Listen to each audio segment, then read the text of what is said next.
Tēnā koutou, welcome into another episode of Sky Sports The Verdict, where we debate all the big topics in sport across the world right now. And we've got two of the best debaters money can buy now. Tony Johnson, extraordinaire broadcaster and commentator. Great to have you with us. Tēnā koutou. Kirsty, we can help Goran perhaps by helping him to download Google Maps so he can navigate his way out of the corner that he painted himself into the last time I was on the show and find his way to Eden Park for the Super Rugby Trans-Tasman final this week. Hang on. What did I do last time? What happened to you, Tony? I think he labelled them flops. The Blues? Yeah. Well, they did flop in Super Rugby Aotearoa, didn't they? It was only about a third of the way through the season, mate. Yeah, Okay, all right. Sorry, thanks for the advice, I thought I'd give him a retaliation in first this time. We've also got the Croatian king, Goran Paladin. How are you? I usually go by Croatian sensation, Kirsty, but I'll take the king as well. I like being royalty. Great to see you. Thanks for coming in last minute. What have you been up to? Going here, there and everywhere. Country. I probably needed Google Maps yesterday. I was in Nelson for Netball Zone on Monday night and then supposed to fly out Tuesday morning. Ended up driving to Blenheim, flying out Tuesday night. Got home very careful late. how you say Blenheim there. It's not Blenheim, it's Blenheim. Yeah. I mean, it's a beautiful place. We spent Vegas. a bit of time with Marco's #1 fan. exactly. Right here. Yeah, I needed to be a bit more careful with my words, but yeah, I spent some time at Wairau River or Wairau Valley. That's never a bad name. Yeah, Wairau River. It's on the corner there. Road. Fantastic. Had a the old couple mud of brick cottage there. Pinot Gris. Yeah, it was sensational actually. Yeah, Blenheim. Yeah. Beautiful Blenheim. That's better. Yes. That's a lot better. Are you two ready to get into it? Because we've got our first topic. Totally. Super Let's do Rugby it. Trans-Tasman, the final. It's here. Of course, two New Zealand sides. That's what we were expecting. The Blues, Tony, are in the final, and the Highlanders. Who are you picking? Who's going to win this final, and TJ, why? kick it off, mate.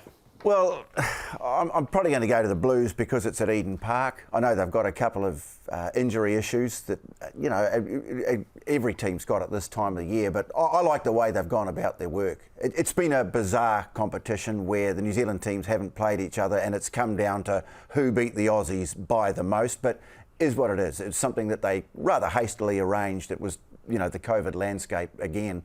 But I think they've earned the right to stage the final at home. Eden Park is always worth points to them. Having said that, nothing but admiration for the Highlanders, the way Aaron Smith has led this team, the way they played last week away from home, where they were quite open about the fact that they were out to win with a bonus point. No hiding behind this, I will just take one step at a time. I loved that. I think this is going to be a great final. It's a great matchup. So it sounds like you're sitting on the fence. Goran, have you picked a side? I don't think he's sitting on the fence. He picked the Blues. Yeah, I picked the Blues. Yeah. And But respect for the Highlanders. Total respect for the Highlanders. And I'd love to see the Blues win. Dearly would love it. 2003, the last time they won a super title. But the realist in me says that the Highlanders are going to beat them at Eden Park. And I'd be gutted to see that happen. But for a variety of reasons. The first one being the experience in that Highlanders side. And you mentioned Aaron Smith. He's been playing some fantastic rugby, and he was the catalyst to beating the Brumbies last week in Canberra. Scored a couple of tries himself. On the back of his form, the experience of winning in 2015, a proper Super Rugby competition that year. We'll get into that. Yeah, I'm sure we will. And guys that have been there and done that with him in that 2015 final. Dixon, Honick, Lynches. They've got a bunch of guys there that they can rely on through this week, where you're building up to a final. There'll be some nerves, some anxiety amongst the playing roster, and those guys can kind of stamp it out or learn to harness it for those guys who haven't been there before. So that's probably the main reason why I think the Highlanders will tip the Blues up at Eden Park. Hoskin Sotutu was asked about the final yesterday at a media session, and he said second's not an option, Tony. Yeah. When the pressure really comes on this Blues side, do they have it? Yeah, well, I think pressure is a Goran's big shaking word. his head. Yeah, and this is where I think the Aaron Smith, Ash Dixon factor is going to be such a huge influence on this game. To me, Aaron Smith has been, much as Richie Mo'unga has been absolutely brilliant, to me, Aaron Smith has been our player in New Zealand of Super Rugby because of his, just not only his ability to spark the team, everything revolves around him, but his effervescent energy, his positivity, and Dixon, of course, such a wily campaigner. And that's where I think they do have an advantage. Having said that, Paddy Tuipulotu, don't underestimate what he brings to that Blues team. Different kind of leader, lead from the front, powerful leader, And so he's really important. But yeah, you're right. I think the Highlanders probably a little bit more experience in managing those situations. Even Saturday night, the Blues made such a great start at Eden Park, and they kind of fell away a little bit. They won't be able to afford to do that. So I think there are definitely question marks against the Blues. But again, as I say, the Eden Park factor, and the other thing too, massive forward pack that they have learnt to use really well, and they've learnt to be patient. Create the go forward, the field position, the momentum, and then release your backs. And that has been, to me, the most significant advance that they've made over the last few weeks. I'm so glad to see Aaron Smith's ability to the fore this year in an important year for New Zealand rugby halfbacks. Because when you think about TJ Perenara and whether he was going to go to rugby league or stay with New Zealand rugby, he's been playing in Japan. Folau Fakatava with his injury, we don't know when we're going to see him again or when he becomes eligible. Brad Weber's obviously there, but to see Aaron Smith playing so well, it's great news for the All Blacks and Ian Foster. Yeah. The other side of the 9-10 combination, or wherever Mitch Hunt is going to turn up for the Highlanders, is that here's a guy who's had plenty of big match experience with both the Crusaders and with Tasman. And he's been on Eden Park with that Tasman side beating Auckland in an NPC final. So a couple of guys there that will be really key to their success come Saturday night. Tony, you mentioned the fact that both sides have injuries. Orteri Black went down at training yesterday. The big question that's going around, is Beauden Barrett coming back? He's been spotted at training a few times over the last few weeks. He's out of quarantine. He's available, isn't he? Yes, he is, because I think he was named as part of the squad at the beginning of the year. So technically they could bring him back into the side. But is it fair and right that they do? I'll get onto that. Yeah. And we were discussing this on Saturday night when the word started buzzing around the commentary team. And this was before Orteri Black got injured. First of all, if Orteri Black is fit, he starts. He deserves to start. He has been terrific. He's managed their games really well. Now he's got Finlay Christie, back in form, fit again, snapping those passes out. Really important. That's a huge matchup, that. As for Barrett, no, I don't think so. He made the decision to go and play in Japan. To me, it's a bit old-fashioned, I know, but I think back to, when you're playing sport at school and, you'd been doing a job and suddenly someone turns up, this happened in the first 15, someone who's left school comes back to school and suddenly gets his place back in the first 15, everyone's going, is that really fair? Have you been burnt in the past? Yeah. Who did this to you, Tony? But no, I would say that it wouldn't be right. Would you put him in if it's the difference between winning a title or not winning a title? Oh, yeah, of course I'd put him in. 18 long years. Yeah, of course. Yeah, if he's there and he's fit and raring to go. Where do you play him? Where do you play him? 10. Wow. No way. He's the world's best 10. Put him at 10. No, if Orteri Black's fit, definitely. But at absolute most on the bench for me. Okay. All right. Yeah. I mean, look, if he's there and willing to play, and Leon McDonald wants to put him in, I would not have an issue with it. I'm arguing for the side of the Highlanders, so maybe I would have an issue with it. Yeah. Don't select him, please. Leon McDonald, whatever you do, just leave him on the bench. He can provide some inspirational words, and we'll leave it at that. I just want to say too, there's nothing against Bodie. Fantastic player, great guy, and it's going to be awesome to have him back at the Blues next year. But his commitment was to play in Japan. Yeah. You go with the guys who've got you there. And if Orteri Black, which would be really awful for him if he couldn't play, then at the absolute most, you put Bodie on the bench, but no, otherwise no.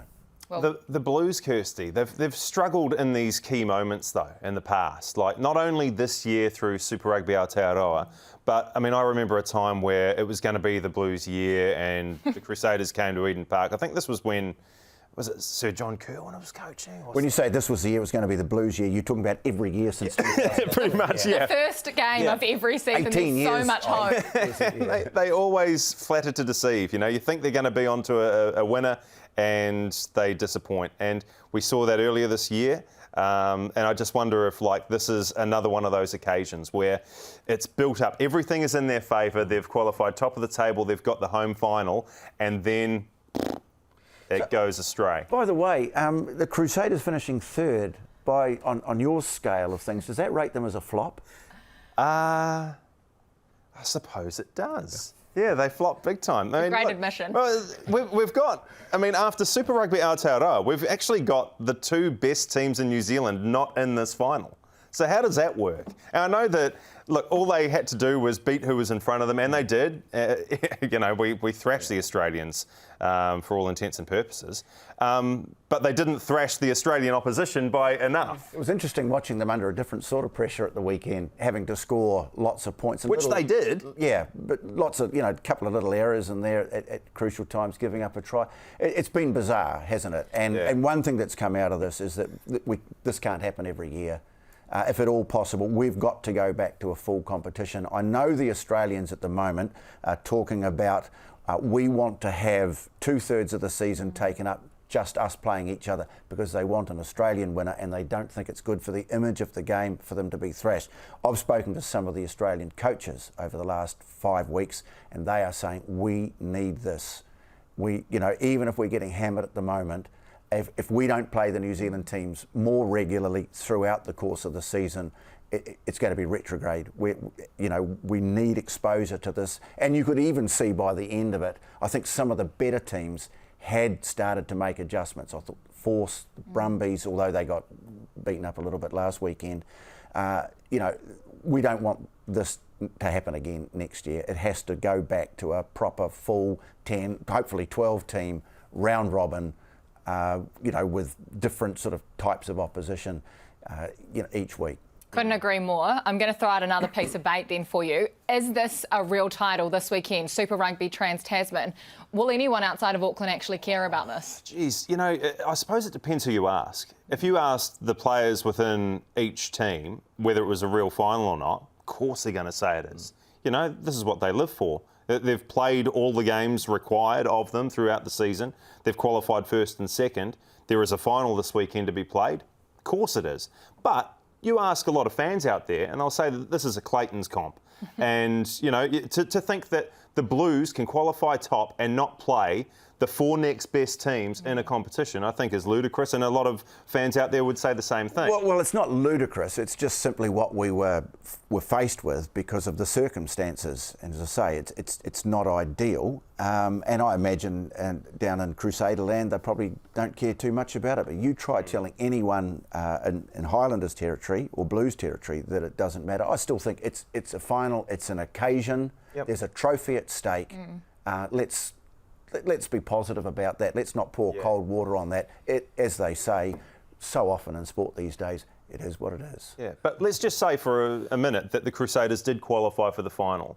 You couldn't sit there and tell me that Scott Razor Robertson wouldn't get out there and bust out a break dance if they, if they won. Of course he's going to do exactly the same thing as he's done when he's won the previous 5 titles. Yeah. And I think a lot of neutrals probably would have quite liked the Blues Crusaders final because it was the one we didn't get last year.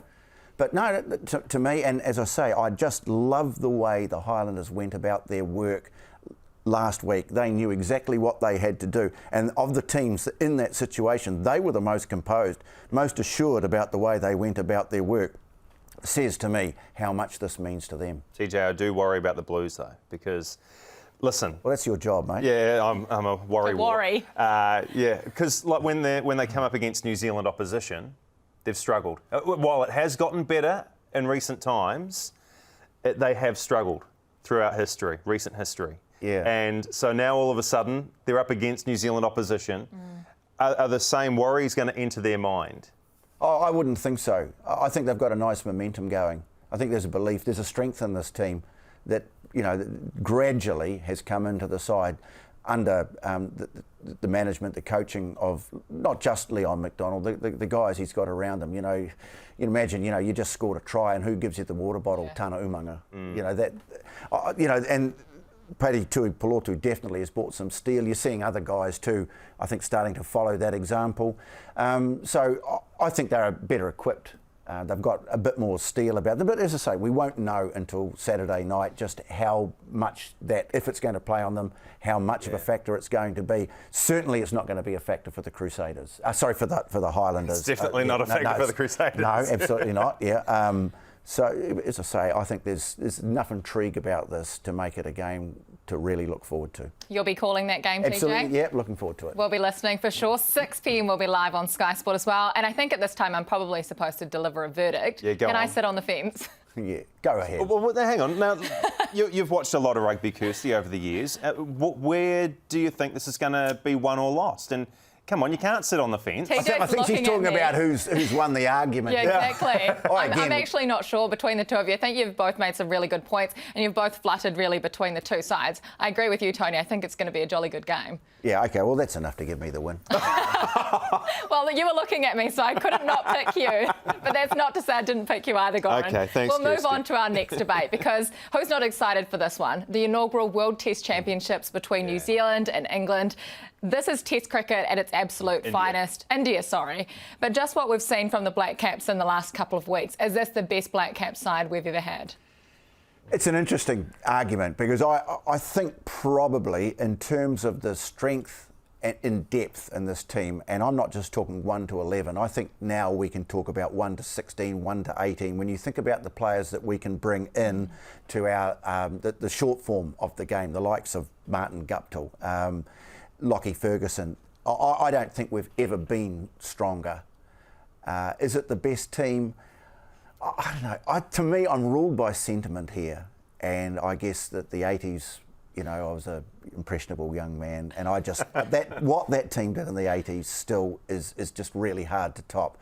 Yet we had two, world elite players, and Richard Hadley and Martin Crowe, but we had just these great team contributors around them, the likes of John Wright and Smithy and Ewan Chatfield, and that was the first team to win a series in Australia, to win a series in England, so many firsts.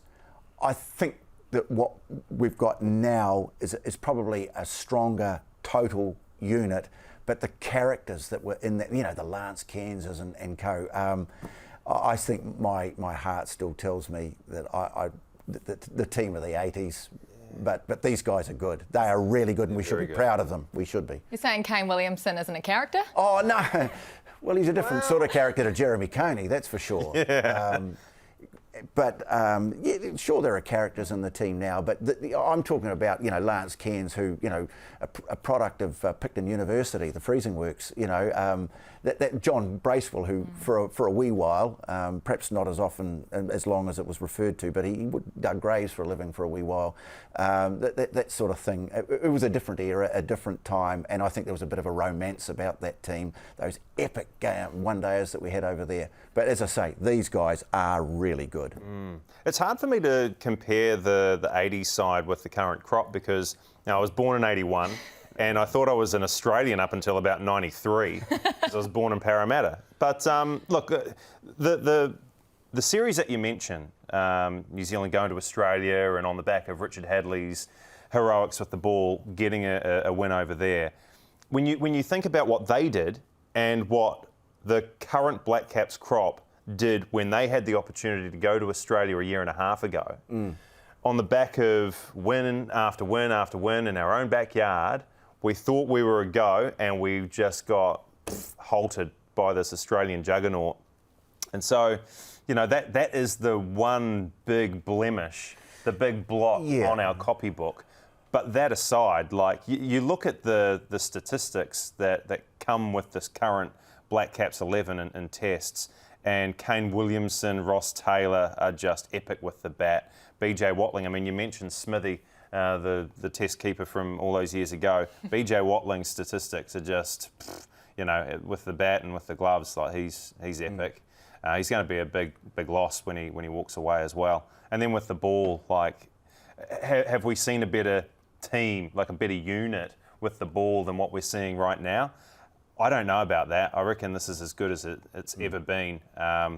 Trent Boult, Tim Southey, Neil Wagner. I mean, the heart with which he bowls, and it could be late into the days, like running into a 100-knot wind coming from the other end, and he's still giving it his all, still bowling at 135 clicks, still hitting people in the chest. So, look, I think it's hard to go past this team. Yeah, and if Matt Henry, I thought did really well. Jamieson wasn't playing. Yeah, I think and again that word depth in terms of our bowling resources You know, that we don't have a great spin bowler. Like a Vittori or Bracewell, who, you know, is still one of those players. I just loved watching him play. Such an aggressive attacking spin bowler, and that's probably one element that, you know, would be great to have in this team.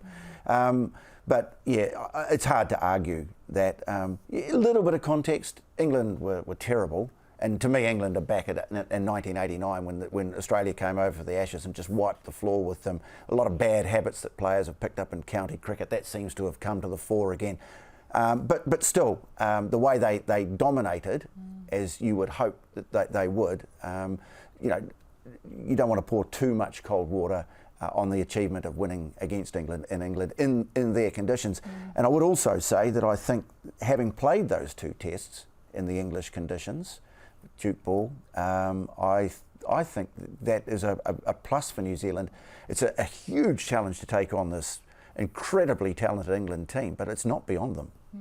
That England side in the second test, I mean, we were largely changed as well. Yeah, that was almost like a second 11 that we fielded, and that seems to be lost on a lot of pundits out there, that you know, England weren't what they could be or should be. You know, they're missing Stokes and Archer. Well, what about the Black Caps? You know, we went into that test, I think, down 6 of our regular starters and still managed to put them to the sword without our best player. Our captain. Our lead.